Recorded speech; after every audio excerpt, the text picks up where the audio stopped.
from the newsroom of AI Radio TV News. Tuesday, July 11, 2023. Can't fall asleep? The reasons might surprise you, and here's what you can do about it. If you're anything like me, there are nights where, for seemingly no reason, we're unable to fall asleep, even when we slept well the night before. There's no worse feeling than writhing under sweaty sheets, feeling the frustration and panic set in as morning draws closer. I'm going to be so tired tomorrow, I'd tell myself. Damn it, brain, I demand you relax this instant. As it turns out, whipping my anxieties into a frenzy is the exact opposite of what sleep experts advise. Most will struggle with sleep occasionally, and fortunately, as our insight into the brain grows, there are strategies to overcome this. Here's why sleep can seem so elusive some nights, and what doctors recommend when it comes to hitting the hay. What happens in the brain during sleep? Falling asleep is not an on or off switch but rather a gradual process, according to Charles Morin, a clinical psychologist, Canada Research Chair in Behavioral Sleep Medicine and professor at Montreal's Université Laval. If all goes well, from the moment we lie down and close our eyes, a sense of relaxation builds as our brain activity slows, becoming more orderly as we fall asleep, he said. Throughout the night, our brain cycles through 4 stages, 3 non-dreaming stages, followed by a dreaming state known as rapid eye movement, REM, sleep. The whole process takes about 90 minutes before repeating. The non-dreaming phase of sleep progressively grows deeper, and the brain's neurons more synchronized, until it reaches stage 3, known as deep sleep or slow-wave sleep. Studies show this stage is associated with the restoration of physical energy, Morin said. You're more likely to wake up with aches and pains if you miss this phase. Meanwhile, REM sleep is vital for emotional processing. When we don't get enough, we're more likely to wake in a bad mood, he continued. Both REM and slow-wave sleep are important for processing and storing the memories of the day, he said. Some scientists think slow-wave sleep is where the most restorative part of sleep occurs, said Eva Libman, a clinical psychologist and co-director of the Behavioral Psychotherapy and Research Unit at Montreal's Jewish General Hospital Department of Psychiatry. More specifically, the first 2 cycles of slow-wave sleep, corresponding to the first 3 to 4 hours of sleep, are the most helpful.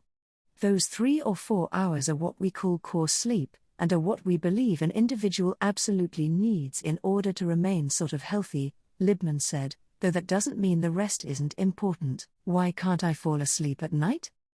There are a wide range of factors impacting our sleep, with perhaps the greatest contributor being stress, anxiety or depression, Morin said. Stress is incompatible with sleep. Your mind and your body has to be in a relaxed state, he said. This is disrupted by worry or by physical discomfort. So, me demanding my brain to shut up and go to sleep had the opposite effect, instead exciting and activating my mind at a time when it should be winding down. Often this leads to a vicious cycle, where we can't sleep because we're stressed and we're stressed because we can't sleep, Morin continued. This is made worse by our thoughts tending to intensify as we lie in bed with no distractions, most probably because there's much less stimulation coming to your brain, Libman said. These thoughts don't have to be negative either, even if you have very vivid but pleasant thoughts, that's going to affect your sleep quality or your falling asleep. Azadeh Yadolahi is a senior scientist studying sleep at University Health Network's Kite Research Institute in Toronto. We each have an internal clock known as our circadian rhythm, which controls much of our bodily functions including sleep, Yadolahi explained. This clock responds to light, especially blue light, meaning if we're exposed to bright lights before bed, like viewing a computer or phone screen, that's inadvertently telling our brains it's morning, and to suppress sleep signals in the body like melatonin. Along the same lines, our bodies are built around daily routines. If our sleep schedule is disrupted, like during daylight saving time or even sleeping in on weekends, our sleep quality will be impacted, the experts say. It's why shift workers who work non-traditional hours, according to research, are at an increased risk of heart attack and stroke. During the day, getting regular exercise and eating properly can help you sleep better, Yadolahi said, but not for the reason you'd expect. When we eat a diet high in salt, it can cause more fluid to surge into our tissues, leading to swelling in the neck. This can then tighten our airways, contributing to snoring and leading oxygen levels to decrease, waking us up. Similarly, when we stay sitting for long periods of time, fluid begins to pool in our legs. Lying down, this liquid then rushes into our upper bodies and necks, causing the same problem. But when we exercise, our muscle movements help push this fluid evenly throughout our bodies. Walking for half an hour, every day, can really boost the sleep quality and can even improve sleep by about 20 to 25%, Yadolahi said. That said, exercising too close to bedtime is also a no-no, as a workout can bring our body temperatures up. That clashes with our internal clock, which tries to lower body temperature before bed. You're basically raising your body temperature, and that contradicts the pattern that you need to sleep, Yadolahi said. What can I do to get better sleep? Now we know the major factors keeping us awake, we can incorporate habits into our daily routines to mitigate them. For example, if you didn't sleep well the night before, napping during the day can make it worse by disrupting your internal clock, Morin said. Instead, try to go to bed and wake up at the same time every day. On top of reinforcing your circadian rhythm, the tiredness we feel through the day can help lull us to sleep. If you're wide awake in bed after 15 to 20 minutes, Morin recommends getting out of bed and the bedroom to do something else, like reading under a dim light, until you feel sleepy again.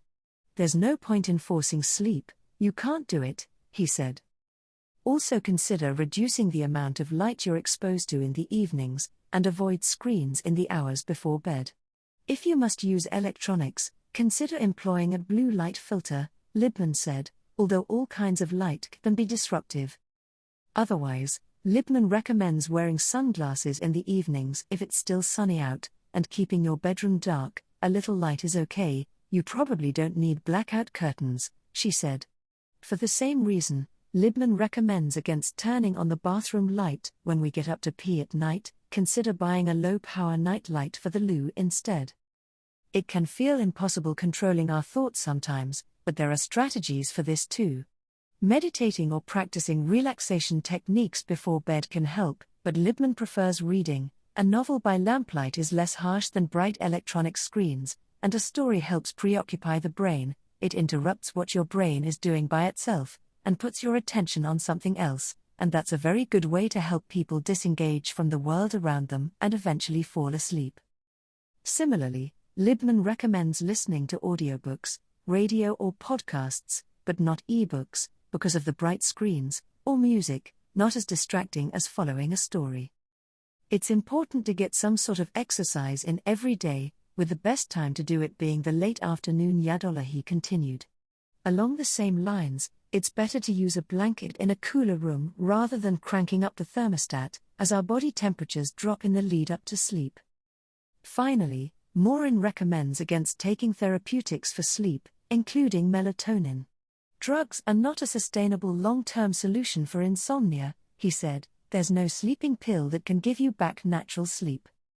When should I see a sleep doctor? It's entirely normal to struggle with sleep now and then, but if it's consistently taking you more than half an hour to fall asleep, you should consult a doctor, Yadolahi said. If you're consistently waking up feeling fatigued despite seemingly sleeping through the night, especially if you're young, consider seeing a doctor, Libman said. This could be a warning sign of sleep apnea, a common sleep disorder, or other things going wrong during the night. Sleep is just as important, if not more important, than the perfect diet and exercising, Morin said. You have to make sleep a priority in your life. For the AI Radio TV News Broadcast Network and REL-MAR McConnell Media Company, I am Brooke Maguire.